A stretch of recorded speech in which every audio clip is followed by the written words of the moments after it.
وعلى رسوله الكريم اما بعد فاعوذ باللہ من الشیطان الرجیم بسم اللہ الرحمن الرحیم یا من یشفع عند حضرت طه اشفع لنا یا اوجہ الشفعاء نظرت الى بلاد اللہ جمعا کخردلۃ علی حکم اتصال۔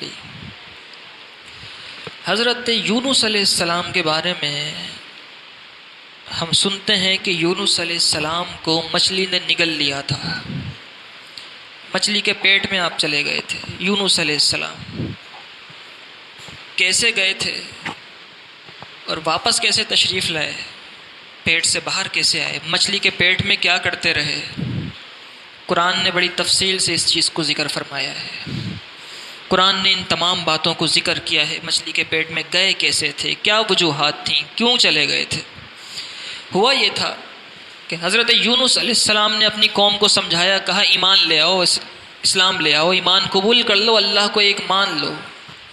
قوم نے ماننے سے انکار کر دیا اور آپ پر پتھر برسائے، آپ کی گستاخی کی۔ تو حضرت یونس علیہ السلام کے متعلق آتا ہے کہ یونس علیہ السلام جلال والے تھے، بہت جلد جلال میں آ جایا کرتے تھے آپ یونس علیہ السلام۔ اور حضرت یونس علیہ السلام کے اس قصے سے پہلے آپ کو ایک بات بتاتا چلوں کہ بعض راویوں نے لکھا کہ حضرت یونس علیہ السلام کا وصال بچپن میں ہو چکا تھا، آپ کا بچپن میں ہی انتقال ہو گیا تھا۔ پھر یہ سارے معاملات کیسے ہوئے؟ ہوا یہ تھا کہ حضرت یونس علیہ السلام کی والدہ کی کوئی اولاد نہیں ہوتی تھی اور حضرت یونس علیہ السلام ہی پیدا ہوئے تھے، اکلوتے تھے، نہ کوئی بھائی تھا نہ بہن تھی، اور آپ کا بھی بچپن میں ہی انتقال ہو گیا تھا۔ تو حضرت یونس علیہ السلام کو لے کر آپ کی والدہ حضرت الیاس علیہ السلام کے پاس گئیں اور عرض کی کہ اے اللہ کے نبی، میرے بیٹے کا انتقال ہو چکا ہے، اس کے علاوہ کوئی اولاد نہیں ہے، اور یہ بھی بڑی مدتوں کے بعد ہوئی ہے، دعا کریں اللہ اس میں پھر سے روح ڈال دے، اللہ پھر سے اسے زندہ کر دے۔ حضرت الیاس علیہ السلام نے دعا فرمائی، اللہ تعالیٰ نے یونس علیہ السلام کو پھر سے زندگی عطا فرما دی، پھر زندگی عطا، اور پھر زندگی بھی کیسی عطا فرمائی اللہ کے نبی تو پھر ابتدا سے ہی ہوتے ہیں، عالم ارواح سے ہوتے ہیں، اللہ نے آپ کو اپنا نبی بنایا اور 40 سال کی عمر میں آپ نے اعلان نبوت فرمایا۔ یہ الگ واقعہ ہے۔ حضرت یونس علیہ السلام نے اپنی قوم سے کہا ایمان لے آؤ، ایمان لانے سے انکار کر دیا قوم نے۔ آپ نے فرمایا اب تم پر اللہ کا عذاب نازل ہوگا، دیکھتے جاؤ، اب تم پر اللہ کا عذاب نازل ہوگا، اور آپ اپنی بستی سے نکل گئے، کیونکہ جب تک بستی میں نبی موجود ہوتے ہیں اللہ اس بستی پر عذاب نازل نہیں فرماتا۔ یہ نبی کے بستی میں موجود ہونے کی برکتیں ہوتی ہیں۔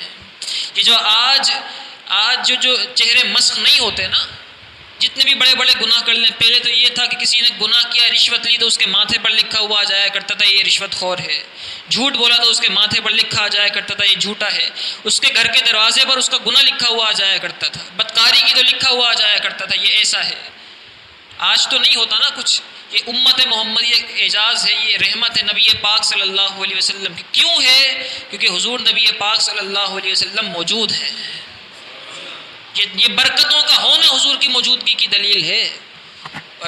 اور حضور غوث پاک رضی اللہ تعالیٰ نے تفسیر لکھی، تفسیر جیلانی کے نام سے، 6 سے 7 جلدوں پر آپ نے تفسیر لکھی عربی میں۔ سورہ فاتحہ کی تفسیر میں آپ نے ایک جملہ لکھا ہے، اس کا مفہوم اور مطلب یہ ہے، آپ نے یہ فرمایا ہے کہ اگر ان کی رحمت نہ ہو درمیان میں، ابھی آگ لگ جائے دو جہان میں۔ اگر ان کی رحمت ایک لمحے کے لیے، جس طرح کے ہمارے اعمال ہیں، کرتوت ہیں ہمارے، اگر ایک لمحے کے لیے حضور کی رحمت کو الگ کر دیا جائے تو کوئی نہیں بچ سکتا، اللہ کے جلال اور اس کے غضب سے کوئی نہیں بچ پائے گا۔ پھر یہ سب ان کی رحمتوں کا۔ حضرت یونس علیہ السلام نے فرمایا عذاب آئے گا، اپنی بستی سے آپ نکل کر چلے گئے، پھر ایک پہاڑ کی چوٹی پر جا کے اپنے گھر والوں کو لے کر جو ایمان لائے تھے ان کے ساتھ وہاں پہنچ گئے، اور پھر آپ دیکھنے لگے کہ اب عذاب آئے گا۔ آہستہ آہستہ عذاب کے آثار نمودار ہونا شروع ہوئے، بادل آنا شروع ہوئے بڑے بڑے عذاب کے۔ قوم والے گھبرا گئے، پہلے تو مذاق اڑا رہے تھے کہ کیسے عذاب آئے گا، تم کون ہو، نہیں مانتے ہم۔ اب جب آثار آنے لگے تو بھاگ کر، اچھا اس زمانے میں ایک ہی وقت میں کئی نبی بھی تھے، تو وہ نکل کے حضرت یونس علیہ السلام کے علاوہ جو دیگر انبیاء تھے ان کے پاس گئے، بنی اسرائیل کے انبیاء کے پاس، کہنے لگے کچھ کیجئے، عذاب آ رہا ہے۔ تو ان انبیاء نے کہا کہ ایک کام کرو، جس نبی نے دعا کی ہے اسی سے جا کے معافی مانگو۔ جس نے دعا کی ہے نا کہ عذاب آئے، اسی سے جا کے معافی مانگو، کسی اور کے پاس مت جاؤ، وہی ٹال سکتے ہیں اس کو۔ انہوں نے ڈھونڈا حضرت یونس علیہ السلام کو، پوری بستی میں یونس علیہ السلام نہیں ملے، لوگ پھیل گئے آگے پیچھے، یونس علیہ السلام نہیں ملتے تھے، آپ پہاڑ کی چوٹی پر موجود تھے، نہیں ملے یونس علیہ السلام۔ پھر سے لوگ گھبرا کے واپس آئے، اب عذاب اور قریب، اب یقین ہو چکا تھا کہ بس عذاب نازل ہونے والا ہے۔ حضرت یونس علیہ السلام موجود نہیں تھے، اور یونس علیہ السلام کا بستی میں موجود نہ ہونا بھی اور تشویش پیدا کر رہا تھا قوم کے اندر کہ اب تو نبی بھی نہیں ہے، اب تو کوئی روک ہی نہیں سکتا عذاب آنے سے۔ پھر یہ سارے کے سارے مل کے دیگر انبیاء کے پاس گئے، کہتے ہیں کہ یونس علیہ السلام نہیں مل رہے، کیا کریں؟ انبیاء نے کہا ایک کام کرو، اجتماعی طور پر توبہ کرو، سب کے سب توبہ کرو۔ تو جتنے تھے، یہ جو بستی تھی، اس بستی کا نام تھا نینوا، اس بستی نینوا کے جتنے لوگ تھے ان سب نے پھٹے پرانے کپڑے پہنے، اور بعض نے لکھا ٹاٹ کا لباس پہنا، سب نے جتنے اچھے اچھے لباس تھے کر و فر والے سب نے اپنے اپنے اتار دیے، ٹاٹ کا لباس پہنا، اور سب کے سب روتے پیٹتے اپنے جانوروں کو، مویشیوں کو لے کر ایک میدانوں کی طرف نکل چلے، اور اپنے راستے میں کانٹے بچھا دیے، اور اپنے سروں پر مٹیاں ڈالی، اور پھر رو رو کر اللہ سے دعائیں کی کہ اللہ ہمیں معاف فرما دے، ہم نے تیرے نبی کے ساتھ گستاخی کی تھی، ہمیں معاف کر دے، ہمیں معاف فرما دے، ہم تجھ پر ایمان لے آئیں گے، اپنے نبی کو بھی واپس بھیج دے، اس عذاب کو بھی ہٹا لے۔ اللہ تعالیٰ نے ان کی دعا قبول فرمائی اور عذاب کو ہٹا لیا گیا۔ حضرت یونس علیہ السلام دور سے منظر دیکھ رہے تھے پہاڑ سے کہ عذاب کے آثار آئے اور پھر عذاب کے آثار چلے گئے۔ اب حضرت یونس علیہ السلام نیچے تشریف لائے تو آپ سے کسی نے کہا کہ اپنی بستی میں جائیے، تو یونس علیہ السلام نے فرمایا میں اگر اپنی بستی میں گیا تو لوگ مجھے جھوٹا سمجھیں گے، لوگ کہیں گے آپ تو عذاب کا کہہ کر گئے تھے، عذاب تو نہیں آیا، میں کیسے اپنی بستی میں جا سکتا ہوں؟ آپ چلے، اور وہی کا انتظار آپ نے نہیں فرمایا، آپ چلے اور بستی کی طرف جانے سے پہلے آپ دریا کی طرف چلے گئے کہ میں بستی کو چھوڑ کے کسی اور علاقے میں چلا جاؤں۔ کشتی موجود تھی دریا کے کنارے، اس کشتی میں صرف ایک ہی شخص کے بیٹھنے کی جگہ تھی، آپ نے اپنی زوجہ کو بٹھایا، کہا تم چلی جاؤ۔ پھر ایک اور کشتی آئی، اس کے اندر بھی ایک ہی شخص کے بیٹھنے کی جگہ تھی، اب 3 افراد خاندان کے موجود تھے، ایک آپ تھے، 2 آپ کے بیٹے تھے۔ ایک بھیڑیا آیا، آپ کے بیٹے کو کھا کر چلا گیا، اور دوسرا بیٹے کا پاؤں پھسلا دریا کے اندر بہہ گیا۔ آپ نے فرمایا یہ اللہ کی طرف سے آزمائشیں ہیں۔ ایک کی جگہ بچی تھی اس کشتی کے اندر، آپ نے فرمایا میں اس کشتی پہ سوار ہو جاتا ہوں، شاید یہ میرے لیے ہی جگہ بنی ہے، اللہ یہی چاہتا ہے۔ آپ اس کشتی میں سوار ہوئے، کشتی چلنا شروع ہوئی، چلتی گئی، دریا کے بیچ میں آ کے، سمندر کے بیچ میں آ کے وہ کشتی رک گئی۔ اس زمانے کا یہ دستور تھا، غلاموں کا دور ہوا کرتا تھا، یہ سن 1840 سے پہلے تک غلاموں کا دور تھا دنیا کے اندر۔ خلافت عثمانیہ کے اندر بھی بڑے غلاموں کا دور ہوا کرتا تھا، اس کے بعد پھر آہستہ آہستہ یہ غلامی کا دور ختم ہوا، پھر نسل در نسل غلام ہوا کرتے تھے، خرید لیا کرتے تھے، لوگ کام کرایا کرتے تھے، اور جو جتنا بڑا ہوتا تھا اس کے پاس اتنے ہی غلام ہوا کرتے تھے۔ اس زمانے میں دستور یہ ہوتا، اور پھر غلام بھاگ بھی جاتے تھے جان چھڑا کے، تو اس زمانے میں دستور یہ تھا کہ اگر کسی کا کوئی غلام بھاگ جاتا اور دریا کا سفر کرنے کی کوشش کرتا تو دریا کے اندر جو جس کشتی میں وہ غلام بیٹھا ہوتا تھا وہ کشتی دریا کے بیچ میں آ کے رک جاتی تھی، چلتی نہیں تھی آگے۔ اس سے یہ معلوم ہو جاتا تھا کہ اس کشتی میں کوئی ایسا غلام سوار ہے جو اپنے آقا سے بھاگ کے آیا ہے۔ حضرت یونس علیہ السلام اس کشتی میں موجود تھے، کشتی بیچ میں آ کے رک گئی۔ کشتی والوں نے مشورہ کیا چل کیوں نہیں رہی؟ حضرت یونس علیہ السلام نے فرمایا اس کشتی میں ایک ایسا غلام سوار ہے جو اپنے آقا سے بھاگ کر آیا ہے، میں آیا ہوں، میں نے وحی کا انتظار نہیں کیا اور میں اپنی قوم سے نکل کر آ چکا ہوں اس کشتی کے اندر۔ یہ آپ کی عاجزی انکساری تھی۔ تو کشتی میں جو لوگ سوار تھے وہ جانتے تھے کہ یہ اللہ کے نبی ہیں، کہنے لگے کہ نہیں آپ تو نہیں ہو سکتے۔ اچھا پھر کشتی چلنے کی ایک ہی صورت ہوتی تھی کہ وہ جو غلام جو بھاگ کر آیا ہے اپنے آقا سے، اس غلام کو دریا میں ڈال دیا جائے، کیونکہ کشتی تو ہلتی نہیں تھی، واپس تو ساحل پہ جا نہیں سکتی کہ کشتی کو لے جاؤ ساحل پر، نہ آگے جانے کی نہ پیچھے جانے کی، بیچ میں کشتی رک جایا کرتی تھی، اب سب کے سب ہلاک ہو جائیں گے۔ تو ایک ہی صورت نکلتی تھی کہ اس کشتی میں جو غلام سوار ہے بھاگ کے جو آیا ہے آقا سے، اس کو دریا میں ڈال دو، کشتی آگے نکلنا شروع ہو جائے گی۔ حضرت یونس علیہ السلام نے فرمایا ایک ہی حل ہے، مجھے دریا میں ڈال دو، میں بھاگ کر آیا۔ انہوں نے کہا نہیں آپ تو اللہ کے نبی ہیں، آپ سے سچا کوئی نہیں ہے پوری قوم کے اندر، اور آپ کیسے کسی کے غلام ہوئے، آپ تو آزاد ہیں۔ آپ نے فرمایا نہیں، مجھے دریا میں ڈال دو۔ لوگوں کا دل مطمئن نہیں ہوا، لوگوں نے کہا ایک کام کرتے ہیں، قرآن دازی کر لیتے ہیں تاکہ آپ کا نام نہ آئے، کسی اور کا نام آ جائے، جس کا آئے گا وہ ڈل جائے گا اندر۔ قرآن دازی کی گئی، بعض نے کہا 100 پرچیاں بنائی گئیں، بعض نے کہا 40 پرچیاں بنائی گئیں، بعض نے کہا جتنے افراد تھے ان کے اعتبار سے پرچیاں بنی، اور قرآن دازی اس حساب سے ہوئی کہ جس کا نام نکلے گا اسے دریا میں ڈال دیا جائے گا۔ قرآن دازی ہوئی، یونس علیہ السلام کا نام نکل آیا، یونس علیہ السلام کا نام نکل آیا۔ آپ نے فرمایا میں نے کہا تھا نا میں بھاگ کر آیا ہوں، مجھے دریا میں ڈال دو۔ لوگوں نے کہا نہیں ایسا نہیں ہے، آپ نہیں ہو سکتے۔ پھر قرآن دازی کرتے ہیں۔ اب کی بار قرآن دازی یوں کی گئی کہ ساری کی ساری پرچیاں کھولی گئی تھی سوائے ایک پرچی کے، اور جو پرچی نہیں کھولی جائے گی اس کو دریا میں ڈال دیا جائے گا۔ الٹا کیا گیا قرآن دازی کی ترتیب، اور ساری پرچیاں کھولی گئیں، کسی میں یونس علیہ السلام کا نام نہیں کھلتا تھا۔ آخری ایک پرچی رہ گئی، اسے کھولا، یونس علیہ السلام کا نام نکل آیا۔ آپ نے فرمایا میں نے کہا تھا نا مجھے دریا میں ڈال دو۔ آپ کو دریا میں ڈالا گیا۔ آپ کو دریا میں ڈالا، اللہ تعالیٰ نے جبریل امین کو حکم دیا، اے جبریل میرا یونس دریا میں آ رہا ہے، فلاں فلاں مچھلی کو حکم دو اسے اپنے پیٹ میں محفوظ کر لے۔ آپ کو دریا میں ڈالا گیا، فوراً وہ مچھلی اس طرف آئی، اس نے منہ کھولا، یونس علیہ السلام مچھلی کے پیٹ میں چلے گئے۔ اللہ نے اپنے نبی کی حفاظت کی۔ حضرت یونس علیہ السلام دعا کیا کرتے تھے کہ اے اللہ میں اس جگہ پر مسجد بنانا چاہتا ہوں، اس جگہ سجدہ کرنا چاہتا ہوں جہاں دنیا میں کوئی تجھے سجدہ نہ کر سکے۔ اللہ تعالیٰ نے یونس علیہ السلام کی دعا قبول فرمائی، مچھلی کے پیٹ میں جا کے آپ نے مسجد بنا دی، اور مچھلی کے پیٹ میں آپ نمازیں ادا کیا، کوئی نماز نہیں چھوٹتی تھی مچھلی کے پیٹ کے اندر بھی آپ کی۔ بعض نے کہا 40 دن تک آپ اس مچھلی کے پیٹ میں رہے، بعض نے کہا 7 دن تک رہے۔ حضرت جعفر رضی اللہ تعالیٰ عنہ فرماتے ہیں کہ آپ 3 دن مچھلی کے، مختلف روایات ہیں، بہرحال 40 کی روایت زیادہ مشہور ہے کہ 40 دن تک آپ مچھلی کے پیٹ میں رہے، عبادات کرتے رہے، اور ایک تسبیح آپ پڑھتے تھے مچھلی کے پیٹ میں۔ وہ تسبیح کیا تھی؟ قرآن نے اس تسبیح کو ذکر کیا ہے، وہ تسبیح تھی لا الہ الا انت سبحانک انی کنت من الظالمین۔ تسبیح آپ پڑھتے تھے، اور اللہ نے فرمایا کہ اس تسبیح کی برکت سے ہم نے انہیں نکال دیا۔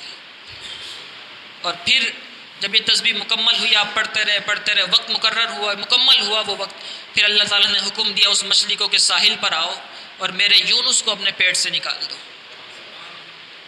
پانی میں انسان جاتا ہے نا تو اس کی کھال نرم ہو جاتی ہے، اور مچھلی کے پیٹ میں جہاں اندھیرا ہو، جہاں پانی ہی ہو، جو جس کی غذا ہی پانی ہو، اور سمندر کا کھارا پانی، آپ کا محفوظ رہنا بھی اللہ تعالیٰ کا بہت بڑا معجزہ تھا۔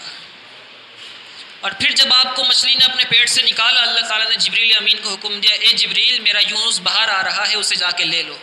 مچھلی نے ساحل پہ آ کے یونس علیہ السلام کو باہر نکالا، حضرت جبریل امین نے آ کے ان کو گود میں لے لیا۔ اور سیرت لکھنے والوں نے، یہاں پہ تفسیر لکھنے والوں نے لکھا کہ جب آپ کو گود میں لیا جبریل امین نے، تو آپ کی کھالیں مبارک اتنی نرم ہو چکی تھی کہ جہاں ہاتھ لگتا تھا وہ جگہ نرم ہو جاتی تھی، وہ جگہ نرم ہو جاتی تھی، اس قدر آپ کی کھال ہو چکی۔ اللہ تعالیٰ نے آپ کی برکت سے جس مقام پر آپ کو جبریل امین نے رکھا، وہاں اللہ تعالیٰ نے کدو کی بیل اگا دی، کدو کی بیل، اور اس نے سایہ کیا آپ کے اوپر۔ نبی پاک صلی اللہ علیہ وسلم کو بڑی پسند تھی نا کدو شریف، لوکی شریف، اور وہ اس کی ایک وجہ یہ بھی ہے کدو کی بابرکت ہونے کی اور شفا والی ہونے کی، کیونکہ کدو نے ایک نبی پر سایہ کیا تھا۔ جو درخت نبی پر سایہ کر دے، اللہ اس درخت کے اندر شفا رکھ دیتا ہے، اللہ اس درخت میں شفا رکھ دیتا ہے۔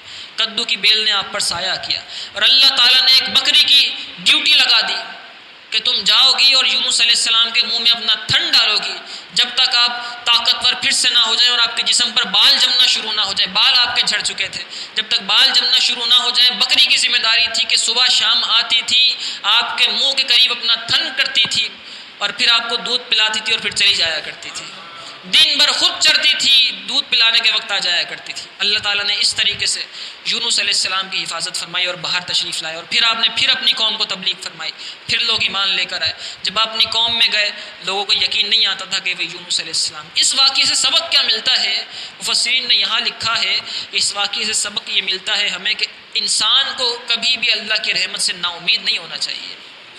وہ رب حضرت یونس علیہ السلام کو دریا میں، سمندر میں ڈالا گیا تھا نا، زندہ رہنے کی کوئی صورت باقی نہیں تھی، کوئی سوچ بھی نہیں سکتا تھا کہ آپ زندہ رہیں گے، اور کوئی بھی انسان ڈل جائے کتنا بھی طاقتور کیوں نہ ہو، نہیں سوچ میں آ سکتا، وہم و گمان میں بھی نہیں آ سکتا کہ سمندر کے بیچ میں کسی کو ڈال دیا جائے اور پھر وہ بچ جائے زندہ، لیکن اللہ تعالیٰ اپنے پیاروں کو زندہ بچا لیتا ہے۔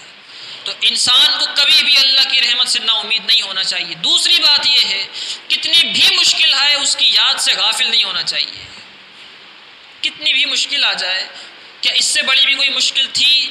کہ یہ اس سے بڑی بھی کوئی مشکل تھی کہ حضرت یونس علیہ السلام مچھلی کے پیٹ میں اس مقام پر تھے جہاں کوئی مونس اور غمخوار ہی نہیں تھا، کوئی بات کرنے والا نہیں تھا، اندھیری جگہ تھی، پانی ہی پانی تھا، کھانے کے لیے کچھ موجود نہیں تھا، اور وہاں لیکن حضرت یونس علیہ السلام نے اللہ کی مسجد بنا دی تھی، اور جنت میں وہ مچھلی بھی جائے گی۔ جن جانوروں کو جنت میں ڈالا جائے گا ان جانوروں میں حضرت صالح علیہ السلام کی اونٹنی ہے، حضرت یونس علیہ السلام کی یہ مچھلی ہے، اور اصحاب کہف کا کتا ہے۔ اصحاب کا جو کتا ولیوں کے ساتھ مل جائے اللہ تعالیٰ اس کتے کو بھی جنت میں ڈال دیتا ہے۔ تو جو لوگ ولیوں کے ساتھ مل جاتے ہیں، ان کے دامن سے وابستہ ہو جاتے ہیں، ولی ان کا ہاتھ پکڑ کے اپنے ساتھ جنتوں میں لے جائیں گے۔ اللہ تعالیٰ ہمیں قرآن مجید فرقان حمید سمجھنے کی توفیق عطا فرمائے۔ انشاءاللہ کل سورہ یوسف کا درس ہوگا، آپ بڑے تس کو احتشام کے ساتھ سماعت کیجیے گا۔ احسن القصص ہے، قرآن کا سب سے اچھا قصہ ہے، اور قرآن کا ایسا قصہ ہے جس میں دنیا کے ہر طبقے سے تعلق رکھنے والے لوگوں کے لیے حکمت اور ان کے لیے چیزیں موجود ہیں۔ انشاءاللہ کل حضرت یوسف علیہ السلام کا واقعہ بیان کریں گے، خود بھی تشریف لائیں اور اپنے احباب کو بھی ساتھ لے کر آئیے گا۔ جی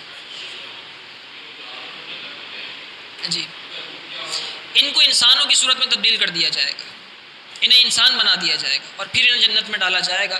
جنت کے اندر موسم جو ہے، موسم ایسا ہوگا جیسے صبح صادق کا وقت ہوتا ہے، اور ایسا ہی رہے گا۔ نبی پاک صلی اللہ علیہ وسلم کی بارگاہ میں ایک بوڑھی عورت آئی، خاتون آئی، آ کے عرض کرتی یا رسول اللہ میں جنت میں جاؤں گی۔ حضور نے فرمایا نہیں، تم جنت میں نہیں جاؤ گے۔ اس کی یا رسول اللہ کیوں؟ رونے لگی۔ حضور نے فرمایا جنت میں کوئی بوڑھا جائے گا ہی نہیں، سب کو اللہ 40 سال کا جوان کر کے پھر جنت میں بھیجے گا، سب جوان ہوں گے، سب نوجوان ہوں گے جنت کے اندر۔ اللہ تعالیٰ کا یہ انعام ہوگا، بوڑھے بھی جو ہوں گے اللہ انہیں پھر سے جوانی عطا فرما دے گا، اور پھر وہ نوجوان خوبصورت ہو کر جنت میں جائیں گے، اور ان کے چہرے چاند کی طرح چمکتے ہوں گے، اور پھر جنت کی نعمتیں سب ایک طرف، جنت کی جتنی نعمت، انشاءاللہ جنت کا تذکرہ کریں گے بعد میں تفصیل سے۔ ایک چھوٹی سی بات ہے، جنت کی نعمتیں سب ایک طرف ہوں گی۔ اللہ تعالیٰ ایک نعمت ان کو ایسی دے گا جو ان کے کسی نیک عمل کے بدلے میں نہیں ہوگی۔ وہ نعمت یہ ہوگی کہ اللہ اپنا دیدار کرائے گا، اور پھر جب اللہ کے بندے اللہ کا دیدار کریں گے جنت میں جا کر، ایسے مدہوش ہو جائیں گے کہ پھر کسی اور نعمت کی ان کو طلب ہی نہیں ہوگی۔ وہ پھر سے کہیں گے یا اللہ پھر اپنا دیدار کرا دے، پھر دیدار ہوگا، پھر مدہوش ہو جائیں گے اس کے حسن و جمال کے اندر، پھر کوئی طلب نہیں ہوگی کسی چیز کی، پھر کہیں گے یا اللہ پھر دیدار کرا، پھر دیدار کریں گے، دیدار ہوتا رہے گا رب کا، جنت کے اندر نعمتیں ملتی رہیں گی۔ باقی نعمتیں تو ہوں گی، حوریں بھی ہوں گی، علماء بھی ہوں گے، نہریں بھی ہوں گی، شربت بھی ہوگا، شراب طہور بھی ہوگی، شہد کی اور دودھ کی، سب کچھ ہوگا، چلتا رہے گا وہاں پہ۔ اور پھر اللہ نے بڑا پیارا قرآن پاک میں جو بیان کیا ہے نا، اہل جنت جس طرح بیٹھے ہوں گے ٹیک لگا کے، علی سرر متقابلین، ایک دوسرے کی طرف منہ ہوگا، باتیں کر رہے ہوں گے، ان پر جام کا دور چلے گا، ایک دوسرے کو جام پلا رہے ہوں گے۔ انشاءاللہ ساری باتیں جنت کی کریں گے۔